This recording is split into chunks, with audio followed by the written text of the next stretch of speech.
હું રમેશભાઈ ભીમાણી, ગામ બાદલપુર. મહિના દિવસ પહેલા જે અમે એક ખેતી બચાવો એને લઈને એક અભિયાન શરૂ કરેલું, જેના પડઘા સમગ્ર ગુજરાત અને સમગ્ર હિન્દુસ્તાનના ઘણા બધા રાજ્યોમાં પડ્યા. જેને અનુસંધાને આ મિટિંગને, આ મુહિમને અમે આગળ વધારવા માટે હવે પછી અમે સરદાર મુકામે તારીખ 20 ડિસેમ્બરના રોજ એક ખેડૂતોની મિટિંગ કે જેમાં ગુજરાતભરના ખેડૂત આગેવાનો, 10-15 રાજ્યના ખેડૂત આગેવાનો આવી અને અમારી અંતરની લાગણીઓ, અંતરની વેદનાઓ વ્યક્ત કરી ખેતીને કેવી રીતે બચાવીએ એ વિશે ચર્ચા કરવામાં આવશે. અને આપણી જોડે આજે સરદારના બાપભાઈ ખુદ છે, આપણે એનો પણ અભિપ્રાય લઈએ. આમાં ભરતભાઈ,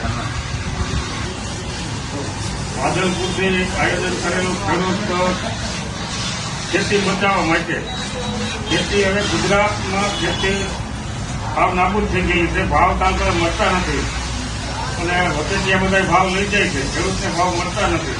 તો અમે હવે ખેતીમાં વાવેતર કરવાનું નાબૂદ કરવા માંગીએ છીએ અને અમને કહ્યું પ્રમાણે ભાવ અમને મળવો જોઈએ. તો જ આ ખેતી ગુજરાતના ખેડૂત હાવ બરબાદ બની ગયા છે.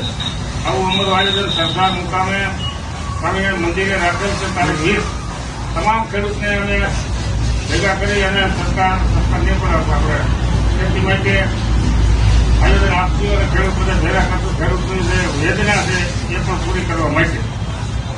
જય હિન્દ, જય હિન્દ, જય કિસાન, જય જવાન, જય કિસાન.